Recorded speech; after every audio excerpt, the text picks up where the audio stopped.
managed to just take him down quickly, and suddenly the game was over, and AHQ picked up a very surprising win. And I think Jet on the analyst hit the nail on the head, because they were in a similar spot to where C9 was. They were about to take 2 turrets out of turrets at the same time early. They had a big CS lead through the mid lane. It was converting it that was EDG's failure. They've done that before. There's certainly a very clear VOD review for them to step up, and you want to just say SKT will blow them away based on how long and how floundering EDG were yesterday. Yesterday's yesterday. Today's EDG could ape what they managed to do. They are, of course, LPL's first seed. And I think EDG are a team that is able to get an early advantage against a team like SKT, who sometimes like to take it a little bit slower, but it is a concern that EDG have not been cleanly finishing their games. They give up a lot of windows for comebacks, and surprise, surprise, SKT is one of the best teams in the world at finding that comeback. If SKT is given an opportunity, you had best believe they are going to jump on it and make their opponents regret the decisions that led to that happening. You cannot allow those moments like what you were talking about with Scout being caught out by something like a Cho'Gath Q, having both the Lucian dash and the flash available to go. That's just not going to fly here. And even if you've been watching LCK, SKT looking scarier. Peanut able to once again get a good performance last time out. Huni reintegrated back on the tanks, the Maokai that was working for him into MSI and in the spring season. He's playing towards the meta. The team looks confident as a 5. Will we see Blank before the best of 5 stage? I'm betting no, just because Peanut can throw teams off with their aggression. With his aggression in the early game, and Blank is there for the adaptation. So we're already ready to get started. And the crowd is ready to get started too. You can see all the signs in the audience, the support for EDG. They really want to bring home a win for that crowd here, but they'll have to get through SKT to do it. Let's see how they go about constructing this draft. Galio and Rise banned out by Edward Gaming. SK Telecom T1 going to respond with Kalista and Sejuani being removed from the pool. We're seeing this Rise in the mid lane become an S-tier champion here at the World's Championship. So many teams are picking him up, taking him early as well, and of course we've seen good uses of his ulti. And there's good Rises and there's Faker's Rise. This guy has an SKT world skin for Rise. Very famous Rise, but has only lost, I believe, 4 times in his career, among his most played. So no surprise, the ban comes through from EDG. And once again, we see the Xayah priority very high. Xayah first picked on the side of Edward Gaming, as the Gragas and the Shen are the last couple of bans this time around. Now it's up to SKT. Let's see how they start their draft off. Very interesting to see such a high priority, a first round ban onto Shen. We saw Shen yesterday from Mouse. It was actually AHQ that talked about the fact that Shen, they felt like that was shutting down a lot of their counterplay, so they're respecting it, even though when I was watching the Shen, I was really feeling like they weren't getting the maximum value yesterday, EDG, out of the Shen's global presence. SKT getting maximum value out of their first rotation, though, stealing away Rakan from EDG, and then getting that Jarvan pick we see so often. They can still go for Tristana if they want to as the AD carry and be more than fine down in this bottom lane here. I love to see, though, when teams are playing against like these Rakans without Xayah, actually go for like counter picks to the Rakan specifically. We look at things like Morgana can be one of them, Braum, Alistar, Thresh, like some of these champions that can shut down the Rakan very hard. Not in this game, though, because, you know, Janna Lulu Art Sensor is a thing, so it becomes just the safe Janna choice. Well, the Janna picked up, that means the bottom lane is finalized there for EDG, Xayah plus Janna. Then you've got the Rek'Sai in the jungle. Meanwhile, SKT, they're going with Jarvan most likely in the jungle and the Rakan Twitch bottom lane. And that's also where the Janna gets more value against Jarvan specifically. We saw it in the last game with C9, like, you are this Jarvan here, you want to EQ combo into a fight, instantly you get ulted by the Janna, you're out of it, and you're actually not adding a lot of value there. And I think the Twitch is a nice pick here. It's not a big one for Bang. Prey certainly a famous Twitch player, but Bang in and out in terms of his champion pool. I like it because you see Rek'Sai and you're like, well, backline threat is not there in the first 3 picks. You're feeling very safe to lock in Twitch. Pass-through damage will be a thing. Whatever is locked in for the next 2 picks for EDG. So Twitch has been situational so far at Worlds, but I think it's going to keep rising in priority. And as expected by what you've seen so far in the first part of the picking, the banning in the second part will reply in kind, as the top laners are being banned out by SKT, Renekton and Trundle taken off the board, while EDG removes LeBlanc. Smells like Cho'Gath suddenly coming in for Huni, and then they can last pick mid for Faker against Scout to make sure they have basically lanes or solo lanes that can handle themselves. They don't actually necessarily need a lot of help in case you want to play around this bottom side where your Twitch is already sitting. So with the Trundle ban, which is one of those Cho'Gath counters, we can see, but sadly I've not seen actually so far at this tournament, but obviously Huni loves to play this champion in top lane. And there's different reads that people will have. Other teams that play around their top lane that don't have Faker in the mid lane might lock in mid here to potentially flex the Jarvan, but SKT does not play top lane Jarvan with any regularity, so they're happy to go Cho'Gath, one of the dominant picks we've had so far at Worlds, and now Scout has to blind pick for mid lane. And we also need some magic damage from EDG, so Lucian should not be an option for Scout, even though he loves to take that champion. Corki is available for him to pick. Syndra is also there. LeBlanc is banned away, so he can't go back to that one, and he's actually going to Lucian. Okay, fair enough, you swap it to Rumble. I'm just going to say very quickly, I do not like this. You're going to get so damn outscaled, it's going to hurt EDG, and they showed yesterday they could not close the game in time, and now they're opting into a snowball comp. When your #1 tank is a Rek'Sai, your comp might have some difficulties in the current state of the game, but that is what EDG has opted into. What do they want to play against the Lucian? They banned away LeBlanc and Cassio, we see it often. Will it just be a farm lane, and a farm lane that can go? Certainly Araya. If you checked in at MSI, you'll remember that Faker had struggles in this match. He's played it subsequently, he's been just fine. They're going for Orianna, they're going for scaling, and I see you rub your hands together, Deficio, because there's a certain time reader, around 25 to 30 minutes, where you only look at SK Telecom. And I'm looking straight at Clearlove on this Rek'Sai. Now, Rek'Sai, good early clear, can gank in the early game. Clearlove is a player who's not been performing at Worlds. This is the game for him to prove every single hater wrong, because he needs to be so active in the early game, shutting down multiple lanes on the side of SKT in order for EDG to get a big enough lead. I mean, it probably has to go Warrior, even though there is no front line. He does not have Rise instance there. He does not have the Twisted Advance. There is damage in the lanes, but not reliable CC, so he managed to do it in the LPL Grand Final with the reverse sweep. His experience came in a trump in front of his home crowd in Wuhan. He needs to do it again. But you've got to be so careful, Papa Smith, that you end up going with a Warrior on this Rek'Sai. All of a sudden, you have 5 members on your team that make a delicious Cho'Gath burger, and he is going to just go to town with those feasts. You can build a Cinderhulk and a Warmog. He's got no front line EDG. Sorry to say, Rek'Sai can only do so much. This is definitely a game of timers for Edward King. You can hear the crowd roar. They are ready to go. They want to see an EDG win here. You can see the signs. You can hear the cheers. This is the game where EDG can tie up their score, but SKT is going to be a real hard opponent.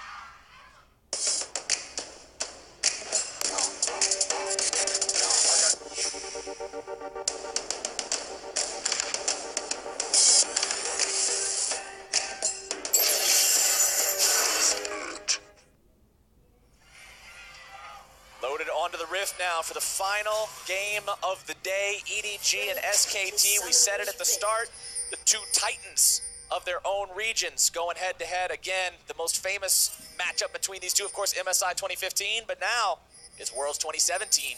Let's see what they can do. And I want to talk very quickly about the Rumble and the Lucian, the very last rotation here for EDG in the draft. I think they actually said, you know, step away from what is the ideal composition and say what are the best comfort picks available. Mouse's Rumble is actually very, very good, and he's able to have a lot of impact in mid-game team fights with it. And as we said in champs like Scout's Lucian, it is one of the go-to blind picks for him. So they simply said, we could go Gnar here and just a normal AP mage in mid and actually have a better comp, in my opinion. But they're like, nope, go for comfort. That's how we beat SKT. And you need to give comfort to Scout, because again, he's against Faker. Faker was interviewed before he came to World and said, is there any special preparations for facing against an old teammate? He said, no, this is going to be another game. You saw him in the previous match. There is still a single no. He does say that losing to an ex-SKT member would bring him down. Wasn't going to be brought down by Impact yesterday. It's on Scout, and he's starting Cull against Faker, which already feels like a confidence play. That is pretty audacious. And remember, like we saw with Cloud9 versus SKT, you try to do anything tricky against Faker, you're likely to have it turned around on you. The man is considered the best for a reason, so keep your eyes on him as this game goes on to see exactly what he can get done in that mid lane, as we've got pretty standard starts coming out in the jungle and pretty much everywhere. Yeah, we also see that call pretty often in the LPL, even from Scout as well. I don't even think it's too risky specifically. Yeah, you lose a bit of base HP compared to like a Doran's Blade, but the sustain is nice, and the damage is there. Scout with some nice early trades against Faker. You mentioned how Faker has struggled historically in this matchup. Well, maybe he hasn't quite learned all the ins and outs of it just yet, or maybe he's setting me up to be wrong yet again. We'll have to see. We are only at level 2. And sometimes we have to be specific with Faker. Big calls. There is a history. Big predictions. There is a history where he struggled in the matchup. He has been able to circumvent it subsequently, but it was against a Chinese team at an international event, so it goes right to the front of your memory. And it's cool to see Scout, even with all the intangibles, playing aggressive like you should in the matchup against Ori. And again, we're also looking at Clearlove. He needs to be active early on. He needs to be successful. He wants the first gang. Let's see if they can find him. Flashing the knockup. One to Faker. He's going to be taken low. Scout still looking to find the damage. One more auto attack. Might be able to do it. First blood for EDG. And what a start. Scout in the mid lane with Clearlove getting a kill on to Faker. This is exactly what EDG needed in order to snowball this game. And the crowd are going wild. They knew what to expect, but we know that Faker will always step forward. He will not be denied. That time, it was to his demise. Everything was shaking in here just for a moment as soon as I got that kill. Let's see the replay.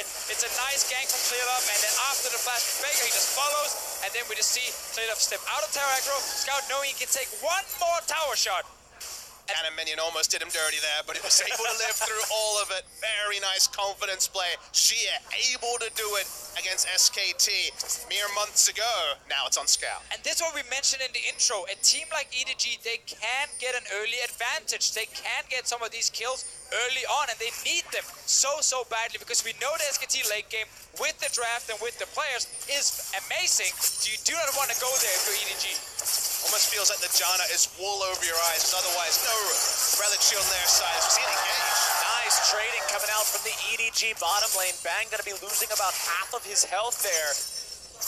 The Blade Caller finding the route to allow that little bit of extra damage from the auto attacks on the end of things is now Peanut looking around this mid lane.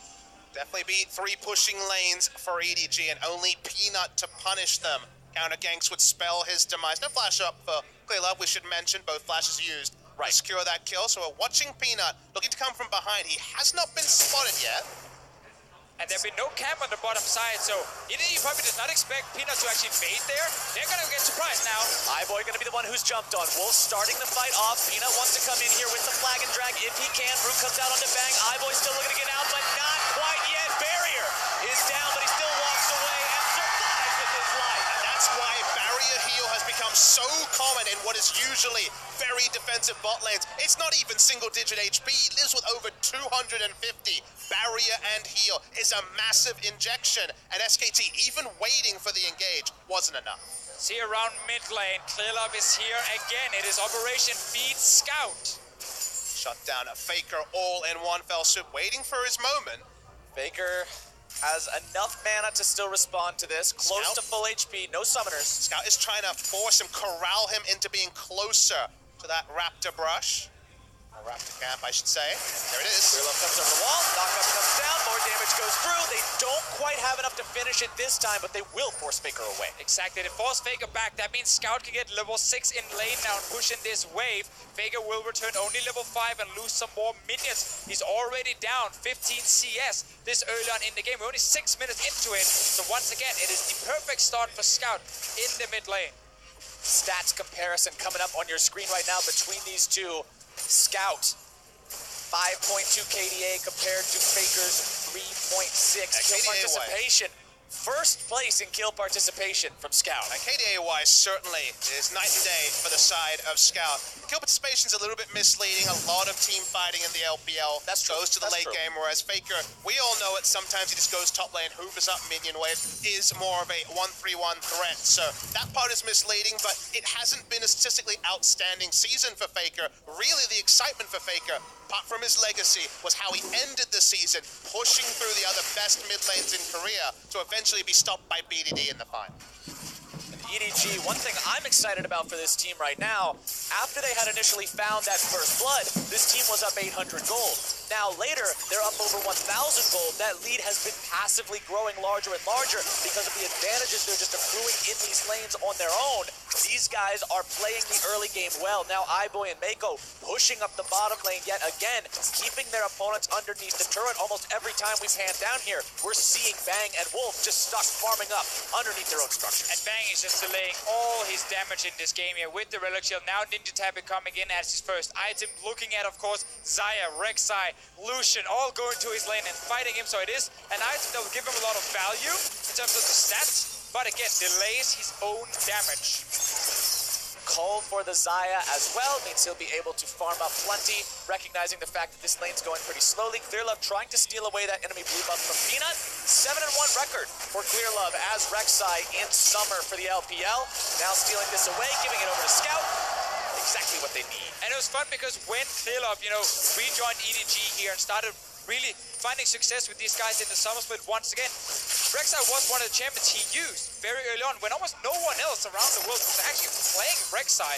But it's such a signature pick for him because he's not the kind of jungler who wants the big flashy mechanical plays. He needs some consistency, some steady champions. And Rek'Sai, it is so consistent what you can do with these games. TP coming in from Mouse. EDG wants to make the play onto the SKT bottom lane. Heal going to be used. Wolf escaping for now. EDG commits a lot to this. They've got 5 men bottom lane, but they can't find any kills. Summoner spells expended by the SKT support. Gets him out safely. They want to stick the landing and actually take the turret here. Otherwise, it's going to be obviously a big misfire for them. They should have communicated to Mouse there was no summon. There was summoners up, sorry. The side of SKT's not able to push them down. And Wolf and Bang feel confident enough to return. The turret is close, but it's not down yet. Iboy going to return some fire now onto Bang and Wolf. Gets the blade collar, but only with a single blade. A Scout going in onto Faker, going to be Shockwave, but the culling still comes out. The heal's going to be popped. Faker trying to get himself away from this and does do so. Scout not afraid to play aggressive at all now. He knows he's going to win that 1v1, and it's a position he's often in the OPL where he can play so aggressive in the lane. Scout is the kind of player who loves to invade into the enemy jungle and find someone to just skirmish him. He often doesn't really care about the vision or where the enemy team might be. If he can find one guy to duel, he's going for it. Yeah, his first thought is to fight, and in a game like this, where that needs to be their game plan, they need to keep snowballing. It's not the worst sort of weapon to have on your team. Clearlove, like you say, with the reliable ganker and plenty of follow-up damage from Scout to follow that. Clearlove pathing around bot side. The earlier they can take this turret, the quicker they can start rotating and playing around Rumble's earlier power spikes. But Huni in all this madness has farmed up consistently. Exactly, and Joker, we know, will be the monster in the late game, and it's not the same for Rumble. After things like the Locket was used all the time, Redemption came into the game as well, and people started getting a lot of access to very easy shields. Things like Rumble had a harder time being super valuable in the late game, because when you lay down that big ulti, which is your main thing you're bringing to the team, and you just see a Redemption and a Locket coming in saying, well, that damage is kind of gone. Rumble loses a bit of value there. Scout going in yet again onto Faker, this time not having the best of trades, only pretty much breaking even, but a nice shield from Mako to help make sure he's fine against the retaliatory damage there. It's actually really big for SKT to be able to steal away the blue buff to balance what EDG was able to do stealing their blue. Notice that Faker went for a respectful Seeker's arm guard first. His mana costs were going to be an issue, so just picking up the blue allows him to just passively wave clear and not actually lose turret HP if he was denied that pickup. Clearlove looking around here again, seeing if maybe there's any opportunities for anything. He does have the Cinderhulk completed. I want to go ahead and bring that up because we were talking about the jungle item differences earlier. He is going to be that main tank for the team. He knows it, and he's got to get as tanky as he can. And I think you should focus on what it brings him early and lets him turret dive with the HP. It's much more about what he can do in terms of how aggressive he can gank rather than what he can do in the late game with Cinderhulk. Iboy and EDG taking down that first turret there in the bottom lane. Scout looking for Faker yet again. Top of the Village Water Cutlass flashing away from the Shockwave. Might still be looking to find some more here. The culling coming out as Peanut now going to be taking the brunt of it. The ulti, but the charm and the counterattack is down. Clearlove's forced to flash away, and EDG will not find success this time. Fancy moves right there from Scout, and I gotta say, I'm not a fan of Faker even taking that fight in the first place. He's going with this build that's very, very slow, and he actually just baited in his own jungler and support to come and help him. If you're Faker, you just want to wave clear. Never try and 1v1 the Lucian this early in the game. I mean, he had first roam from his support, so I think he just saw blood in his eyes. That time, it was never going to be there. Like you say, the items weren't there to complement it, but we saw Iboy and Mako sticking together. Wolf made the first roam. Spared any blushes, but still, The CS lead exists from Scout. And now EDG gotta make a decision here. Do they want to go top and try and get another tower, or do they want to go bot lane, push out the lane, and secure Mountain Drake?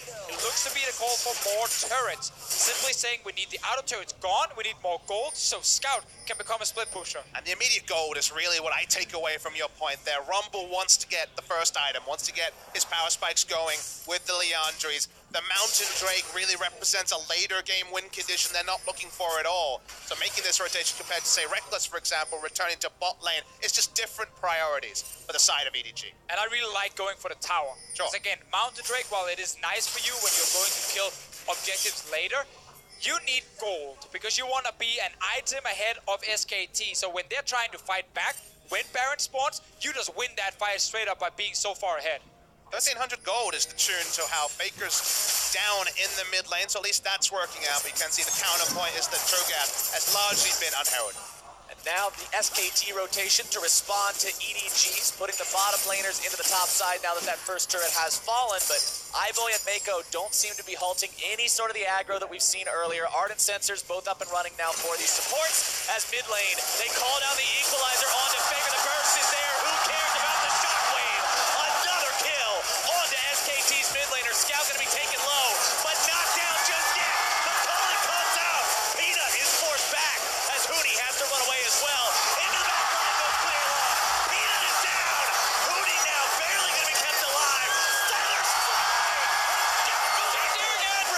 They're getting so far ahead now around this mid lane. Faker went down early. Huni was not in range to feast the Lucian. And then suddenly, the rest of EDG just tower dive. They're not going to stop either. They're going to keep pushing. Twitch stayed in the top lane. Everyone from EDG were going to commit to the turret dive. Faker did not have flash. The Feast was not even able to get a trade kill for Huni. And the mid lane is in complete shatters for SKT. This is not what people were expecting from this game. You never head into an SKT game expecting Faker to be the one who is constantly collapsed and just taken down. We commented on how Cloud9 tried this and failed. EDG is doing it with spectacular results, but now they've got to be worried about their own top laner as the reinforcements arrive. Faker keeping himself alive with that shockwave. Mal's going to be taken very low, but Huni is rooted up, locked down, and pushes a one-way ticket back to the spawn platform. Huni just got denied again. He's so close to be able to feast someone for the kill, but then the CZ comes in. I love this play here. No flash on Faker. Instantly Mouse committing everything to take him down. And now Huni gets enough damage to actually kill the Lucian, but at the very end, the knock-up from Clearlove prevents the feast from the Cho'Gath, and now we get the tower dive. And the tower dive here, we talked about what can you do when you have a wreck site this early with Cinderhawk. Dive turrets aplenty. Wolf tried to spare the blushes. Twitch was never going to get there.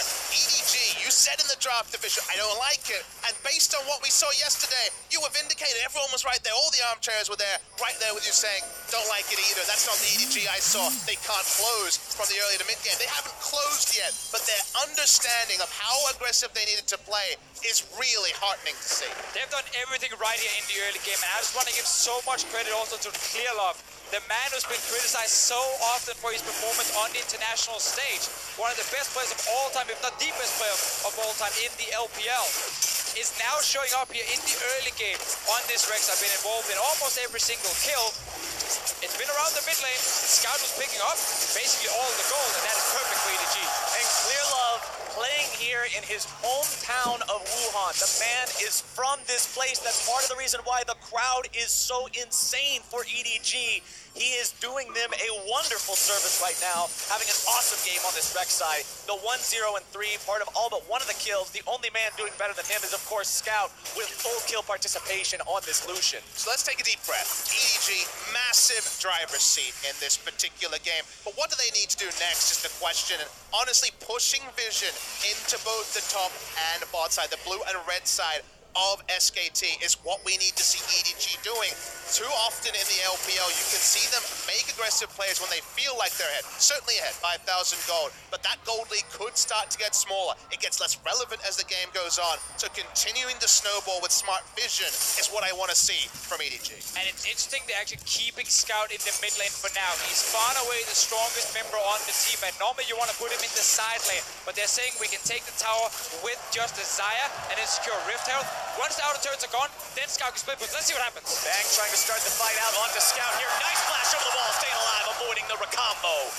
As now that he's safe, EDG feels comfortable putting effort into this top lane tier 1 turret, continuing to take the Rift Herald. Things are going their way. And they're trading up beautifully here. They had the equalizer in bot lane. That's why Mouse stuck around. Level 11, 2 points in the equalizer, clears out the minion wave, delays the timer by which SKT can crack their second turret of the game. Meanwhile, Lazy 4 and a Rift Herald already obtained by EDG.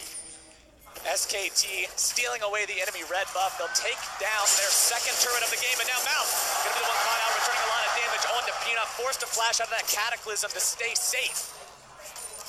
SKT does get that objective. It takes Faker a little while, but at least he gets it, gets that local gold, gets himself a little bit more caught up. He's got a ways to go. And the reason we pointed out much earlier that SKT is the kind of team where you can get these early leads against out them. here. Oh, actually.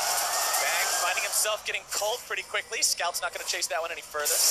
But basically, SKT during the summer split, and even also before the summer split, we saw this at MSI as well, like, they have these games where they're drafting very defensively, and they are falling behind early on, especially a man like Faker can be a target for a lot of ganks, but also in the bottom lane, we've seen Bang struggle against some of those, junglers early on. SKT have been in this situation multiple times, and in the LCK, here in the summer split, where it's been a little bit more shaky, I feel like they've lost more of those games than we normally see from them. I think that's a correct read. What was working for them at MSI is that even when other lanes were on fire, and Faker himself fell behind at MSI, Huni was actually having massive performance. You remember, he was taking all the gold between 15 and 30 minutes, picking up all the CS, being a powered Galio, I guess was the meta back at MSI. But what's happened since then is Huni hasn't played that much in summer. They've gone for Untara, much more of a role player. And here we find a game where Huni has a lot of gold. He's been shut down a couple of times, but he's really the benefactor of a slow early game. And they just haven't been playing that style, and they look less comfortable doing. And now we also got to see EDG, after taking down the outer turrets, can use this advantage to get that full vision control you mentioned earlier, Papa Smithy. It's always about pushing lanes first, then invading the jungle. Get down the vision, deny the enemy vision, and look for picks, look for these fights. You really want to get this Lucian in the face of SKT. Let's see if EDG can steal away this blue buff. For now, that's the concern. Looks like they won't get it just yet. Smite comes out, but it's not low enough. Good patience there on the spear from Peanut. Means he can grab that for himself, but it is denied from Faker. Just contesting this keeps it off the mid laner. Another Mountain Drake spawning as well in a few minutes, so EDG will have a lot of tools to rushing down a Baron, which is a good thing for EDG, because yesterday they spent so much time setting up control wards and then never starting the Baron itself. Never feel like they could just take it down fast enough, and it bought so much time for AHQ. This game, with the Fed Lucian, with double Mountain Drake potentially coming for them, then you can start that Baron and take it down very quickly. And you talked about this same principle last game to Vizio when we saw Cloud9 take the early Baron. How useful it is for these teams that want to win quickly to be able to secure that and snowball that lead and take enough control of the map that their opponents don't feel safe or comfortable going for that scale. And an interesting stat, actually, in summer season, it hasn't been the big comebacks for SKT. At 20 minutes, the biggest gold lead they've overturned is 4.5k. We're looking at a game where that's already been eclipsed. So SKT need to find new favorite, need to show they've worked on reintegrating Huni in the 6 weeks or so since the LCK final, because that has not really been their recent experience, even though they've lost a lot of games. Exactly. If you look at that draft, right, they have two big tanks in the front with Cho'Gath and Jarvan that won't just die instantly to the AD carries of EDG. You then have two carries that actually have the ability to reach the back line. You got the ball being moved in and the shockwave from Faker. You got, of course, the ulti from Bang. Scout is getting caught out. Scout in some trouble here. Might have a difficult time getting himself away. Has to try to escape the Cataclysm. Some fancy feet to get out of that one. Make sure he dashes over the wall. Now Peanut, the one in trouble, can't quite flash over. Nearly getting himself killed. Equalizer comes down and takes him out. Mouse grabs the kill. And they're just trying to make engage where they don't have the damage. It's not a warrior, Jarvan. It's much squishier, and there could be more. Mouse not afraid. They try to go back in. Clear Love looking to grab the ulti, but it's Volume's got the damage. Faker drops again as Clear Love takes him down. They keep keep taking out SKT. It's 8-0 in kills. But it's even more than that, Deficio. They're being gifted team fights. They're being seen. SKT think they've got the chance, thinks they've got the moment to slow down the game. That moment is still not there for SKT. Yeah, that was the most classic scout face check we see so often, where he suddenly gets surprised, but because he's so far ahead, he was actually able to just tank it up. And now the Baron is being started with the Ardent Center and Longzhu, with the full team attack speed. That's the objective they need. And that is exactly what they needed. You just said right there. I don't know why I repeated that point, but I agree. It is what they need. Important point, damn it. It's really important. Scout, stop face check. And we're seeing the replay here. They just didn't have the damage. Faker wasn't around to use the shockwave. That was the burst they needed to close the fight. And Peanut flashes for distance. Very nice equalizer. Burnt through a crisp, sitting on that. More and more kills. And you would think, as a Korean analyst, I would watch this and feel bad for SKT. But they drafted scaling in a similar fashion to how AHQ did in the previous game. And what did I say to Fisher? I said the right way to play the game is to take the risk, is to push for the vision, is to play decisive. And EDG are playing with decisiveness that we did not see yesterday. And it's okay, Papa. You're here with French. You can cry. Let it all out. We've got you, Give me buddy. 2 shoulders. I got him. I got him. This is the I'm support all right. group right here. Gotta accept that EDG. We got you, and EDG got second Mountain Drake. Going to continue to provide them with extra objective control and pushing power. Now that they've got 2 under their belt and the third one spawning next, if they can retain control over the game the same way they have, they are on a wonderful path to being able to find the win and seal the deal here. And then you look at the side of SKT, they really don't have anything. They've still got time to get to 3-4 items if you get to 40 minutes, but it doesn't look like 40 minutes is coming. EDG want to break the base with the first Baron buff. And Scout so far forward on that front line. He knows how strong he is. He's got his flash, he's got his dash. He learned his lesson yesterday about that choke FQ. He's not going to be caught out again. And you know how much this will mean. He's got 100% kill participation. The game played through his lane against a player he could never unsee on SK Telecom. EDG still looking to break this base open, not bothering with a 1-4 split. They've got 5 men strong.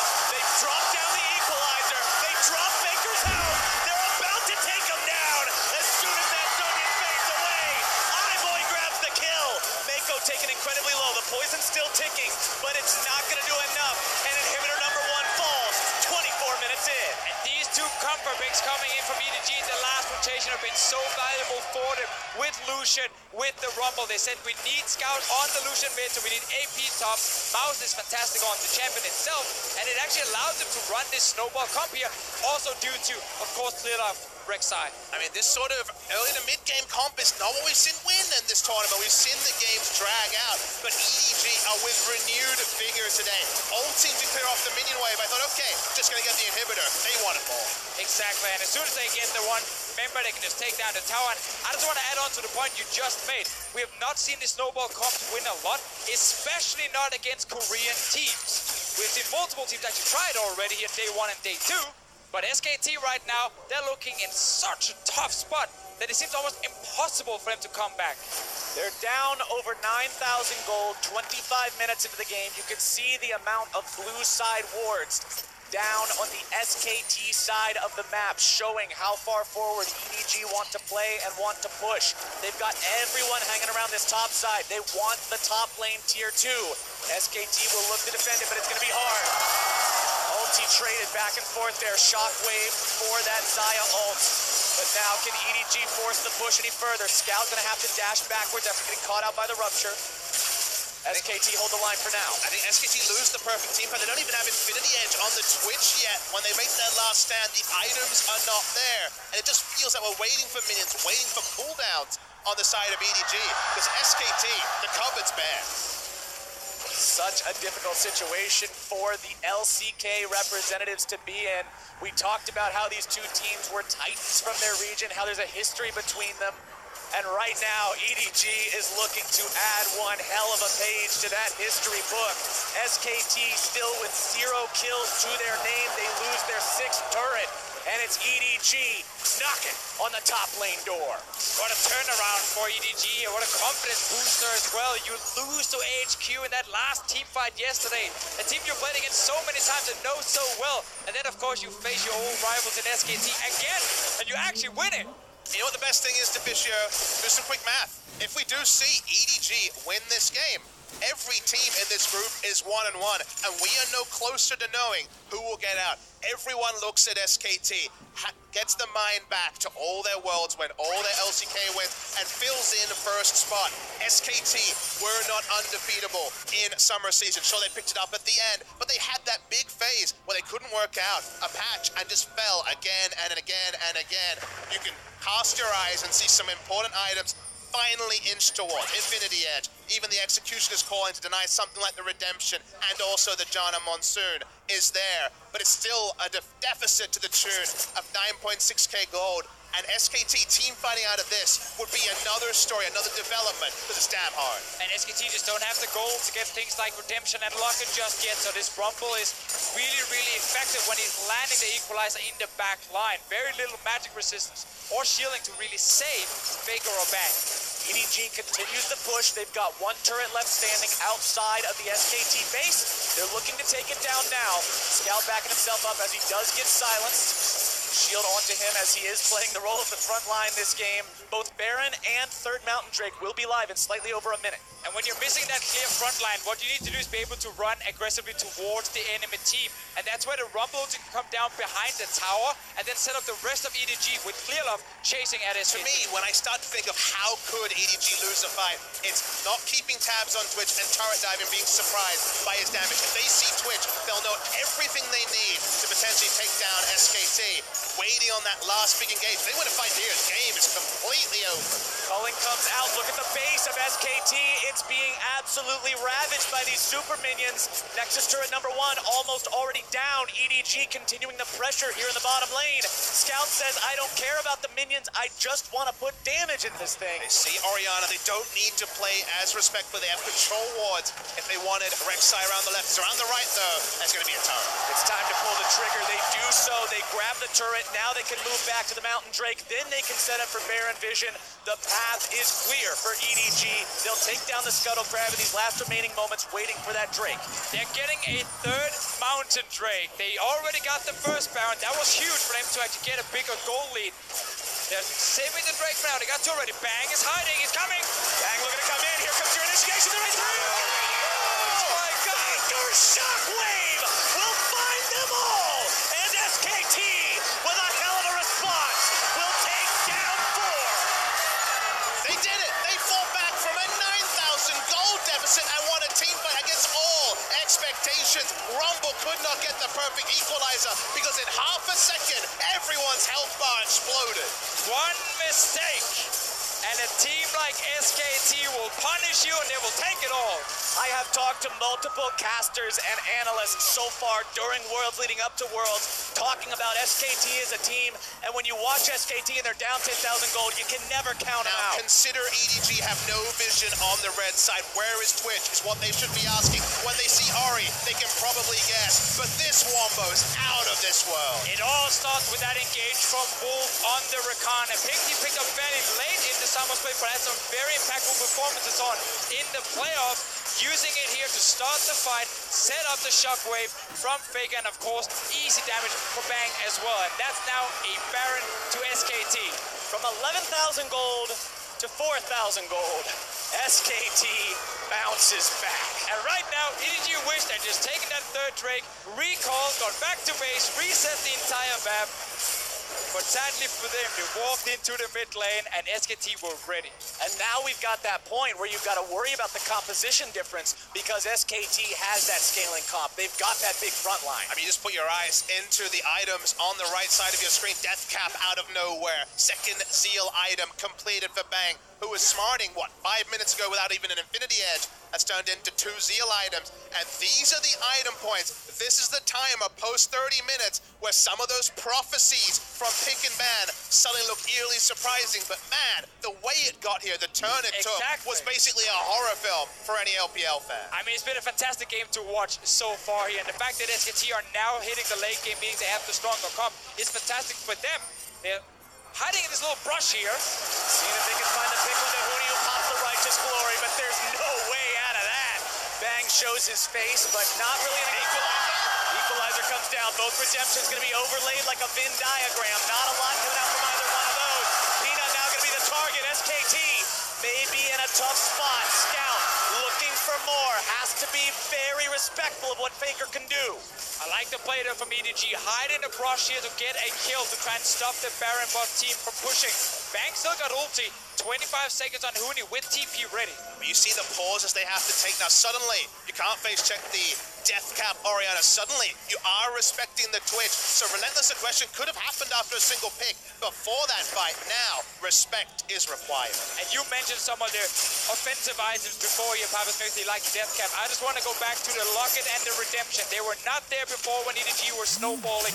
They are here now. So SKT are able to stop this Rumble from having the same impact in team fights, and no one is really dropping low when EDG are starting fights anymore. And that's kind of the scary thing is Locker plus Redemption equals a sad Rumble. Unfortunately, even adding on items, that is just a natural counter that was added into the game a couple of months ago. So SKT maybe need to stay grouped. Maybe they can't rely on Huni, not have all those isolated deaths, but they are in with a fighting chance. And you also got to feel a little bit sorry for EDG and the Triple Mountain Drake, because the value of these have now basically disappeared when it comes to winning late game fights. You've already gotten most of the objectives you needed. That second Baron that spawned was supposed to be where EDG cashed in on having multiple Mountain Drakes just rushing it down. But they lost that fight. They're not getting any scaling from it either. So it's all in favor of SKT at the moment.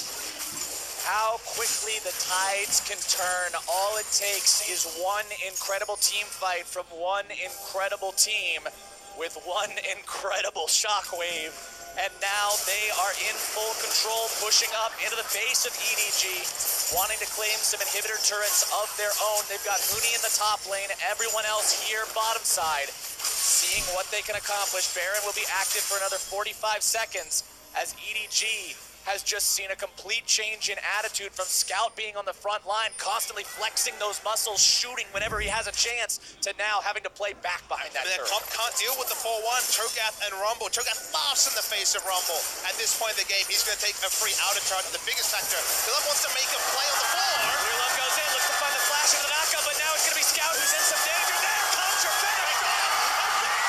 They get the support as well. They've got the double kill for Iboy. Huni's on the run. EDG looking to finish him off. The righteous glory pops. Huni's going to get himself away, but the Cho is slow, and Scout's looking to run him down. He's still chasing. Huni's just trying to buy time here. He wants people to respawn. Huni's going to die very soon. Huni will go down. The flash from Mejor to guarantee. EDG marching up the mid lane. They've got 25 seconds on Bang and Peanut. They just need to kill one inhib and then straight towards the next turret.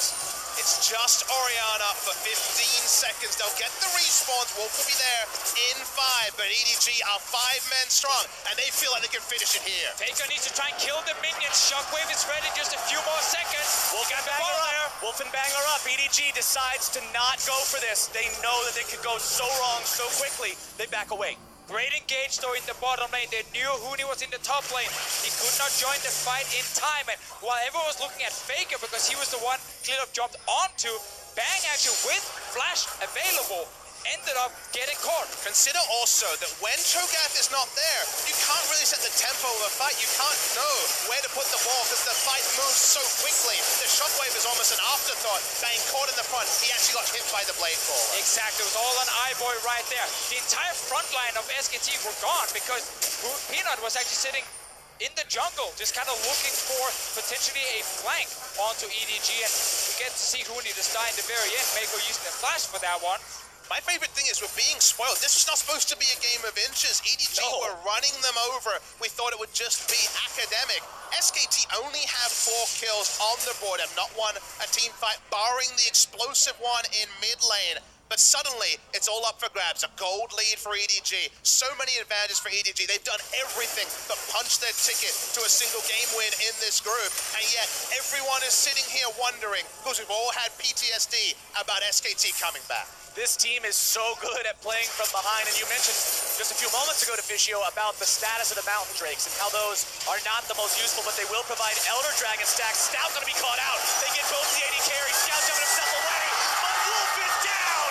EDG's found one. Clearlove gonna be going into ultimate mode to keep himself safe, but Bang goes bang, bang, bang. Rat-a-tat-tat finds himself two. Now they're looking to finish off the red. Scout drops. Iboy stands alone. Man, Iboy, if you had more front line, you can see the blinking health members. Bang chose his moment, popped out. The squishy members of EDG were taken down. So often it is Scout starting fights. This time, once again, face checking. But I know I was guilty of seeing the start and thinking, maybe this one, they would win. We all saw it right there. Equalizing the choke point, both dying early, but that's where the problem with all these squishy members comes in for EDG, because Bang's ulti will always go through almost all of them and deal so much damage. Now, yesterday we saw twice Scout is caught on Lucian, game ends. He's caught here, he gets equalized, but remember, he gets shockwave, but it doesn't matter. Equalizer comes in, but Bang is not there yet. He's not using his ult yet. He pops his ult and silence into 3 shots, and goodbye. 80% HP for 3 members. Very well done by the SKT 80 carry. And now with Scout only just respawning, SKT goes to the Baron pit. They look to claim the objective. EDG has no way to contest. This is a double super buff SKT team. And once again, you have one of these games where you just feel like EDG should be able to win because they were so far ahead, but on the other side, you have these legendary players who's been in this situation for years, like Bang, like Faker, and they're able to come up big in the very, very important moment. And the part I love about Worlds is Deficio. It feels like it's a final here. It feels like this is the culmination of something. It's only the culmination of day 2 of the group stage. The crowd going mental every time EDG picks up a kill. SKT trying to steady the ship. It's steady to the tune of 100 gold, but we have to remember where we were in pick and ban. 100 gold at 38 minutes means that SKT's team comp is ripe for success. And you talk about the crowd going mental and the feeling of this whole game, but the arena is silent right now. The crowd is on a knife's edge waiting for the outcome of this game. Everyone knows that the next fight could easily determine which Nexus stays and which one explodes. It's on the individual talent of EDG to win the next fight. They will not have anything going in their favor other than just purely the mechanics and how they're using these specific champions here. We gotta get the perfect equalizer from Mouse. We need Klilov to get a good knock-up on the backline of SKT. Scout and iBoy have had good team fights. They need to find another one to win here. They're against the Baron buff and the Elder Drake of SKT and the late game comp. Once again, Huni not grouped. Of course, they're working on their side lanes here. SKT wanting to take down the last of the turrets, shy of the inhibitor turrets. It goes down, their first gold lead in a while. Inconsequential, like we mentioned, though. Not in any way getting the maximum value out of these buffs, it should be noted. Elder will be falling soon to stay themselves up, and, well, at least we can rejoice, because when we don't see the base being broken, we're going to get at least one more 5v5. Any single fight, any single pick could be this game, gentlemen. Red inhibitor respawning mid lane as Bang opens up on the top lane inhibitor of EDG. Scout, Clear Love, these guys that did so much in the first part of the game now find themselves on the back foot yet again. All 10 summoner spells up on the side of EDG. Not the same story being told for SKT, but they've still got the majority of them. It's like you said, Deficio, it all comes down to who plays it better. Gold doesn't mean anything. Everything before this point is just moot. It's equal ground. It's who's going to win. And Clear Love wants to go in. He's going to be silenced, forced back a little bit now. Peanut soaking some damage of his own. Wolf jumping to his aid. The inhibitor turret continuing to tank damage. The knockout coming out again onto Clear Love. Mouse not finding the opportunity to lay down the damage. As Scout goes over the wall, finds a couple more shots into Huni. SKT now retreating after grabbing the turret. If Huni hadn't fallen low, they would want to stay here longer. Massive group minion wave pushing in bot lane. They prepped many moons ago.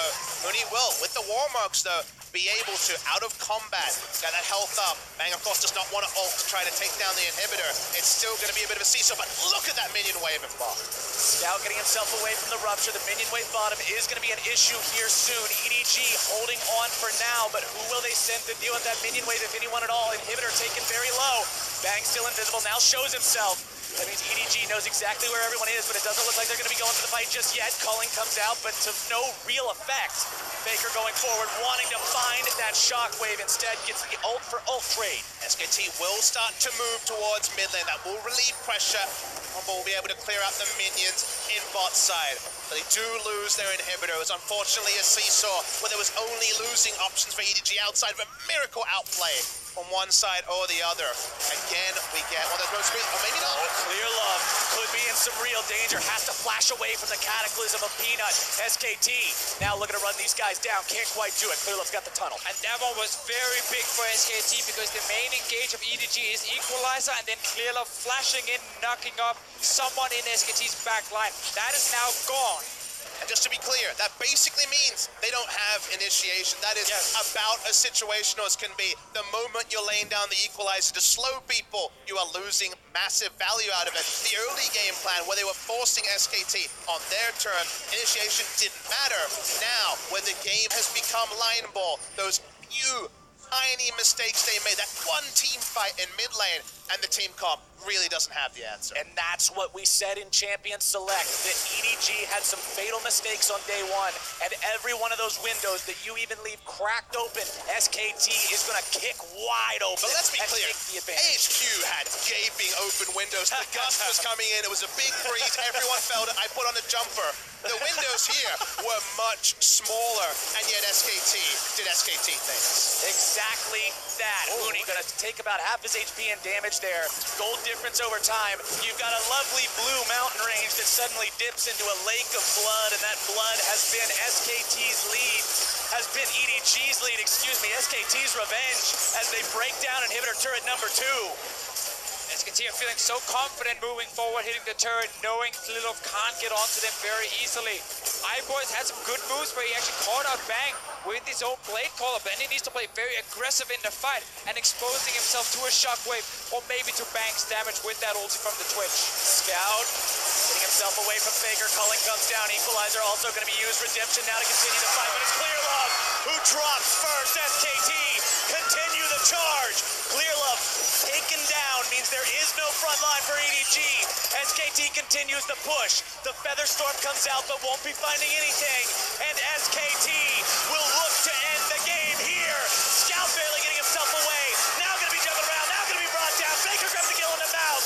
Bang with the killing spree on the Scout. Watch iBoy. And no matter how bad things looked, SKT still looks to finish here. iBoy alive. You've got to be mindful of the Zaya. Mako there to get in the Ardent Sensor. Look to keep him alive. iBoy knocked up. Now going to be juggled. Now taken down. SKT, legends for a reason, find their win. SKT are the best team to ever play League of Legends, and that man has been there for all of it. I couldn't see a way back. The stats couldn't see a way back, but one team fight initiated by Wolf, just like his famous Zyra flash-in at MSI. He went in on Rakan. The Bang was able to clean it up, and from there, you see the resigned looks on EDG's faces. They've had one stolen from them. I just still want to give so much credit to EDG and how they played that early game, aiming for that Lucian in the mid lane with Clearlove on his Rek'Sai, camping Faker, shutting him down. Scout was so far ahead. They get Barons, they get everything they needed. At some point in this game, it was 8-0 in kills to EDG. And that's the thing. It's what you said, Papa Smithy. There weren't these giant gaping errors. There weren't these huge flaws. EDG played so well for so long, but you give SKT an inch and they will take miles. They were up in gold for 35 minutes, but guys, we talk often about honorable losses in League of Legends where a favorite comes in, an upstart team, or in this case, a team that was coming off a loss yesterday comes in and they want to take them down. But this is an honorable loss for EDG, but what does that count for when suddenly you're 0-2 in groups? You were so close but couldn't get over the line. You're still in a bit of a hole. EDG will still need to emerge. The Wuhan faithful rising for them was not enough, and sadly for EDG, they only come away with disappointment. These kind of losses sometimes suck the most. Yeah. If you get completely stumped, you kind of laugh at it and say, yeah, we weren't good enough, you move on. In a game like this, you're like, we had it. We were winning. It was Wuhan. there. We were beating them. We needed one more fight. And that fight went in favor of SKT, and that's the problem, of course, when you draft the early game comp, you lose that one big team fight, suddenly it swings the other way. It was a crazy comeback, but for more on SKT's magic moves, let's send it down to Dash and the analysts. Thank you very much, Captain Flowers. So let him take a breath as he loses his voice there at the end of the day. But SK Telecom, the greatest team in League of Legends history, orchestrate the largest comeback from a deficit at 25 minutes. 9.1K gold down at that 25-minute mark, and they bring it back for a victory. It was one play that defined the EDG basically near perfect the entire time for what their composition had in order to beat that. And then to beat a Korean team is a balancing act that you have to keep up the entire time. And the decision to go mid before the Dragon, before the Baron, was the end of the game. Yeah, they got just a little bit lazy in mid lane, being too grouped up for all of those spells. They didn't need to be that close together. And that's all it took. Even EDG was stunned by that play. I saw Scout's player cam afterwards, and his mouth was gaping open as the whole team was like, but, because he'd gotten through that the whole game. He was face checking everywhere. He felt like he was invincible. Right. And then everyone just died at once. All right, but Rusty, Papa Smithy said it. He feels that this is the way you have to play against the Korean team. You have to be willing to take that risk, index into the early and the mid game with your champion picks, and then play aggressively into them and try and drive it home for a victory. That's why the LPL LCK matchups are always so exciting. They always excel at early game compositions and teams, and Scout starts it off well with Clear Love. That continues through the rest of the game. They specially crafted the Rumble Lucian to make sure they had mixed damage. They really wanted to, mix and weave their composition and get ahead early, and everywhere got ahead early, and you're starting to see what happens when they do. It looks like they had absolute control of some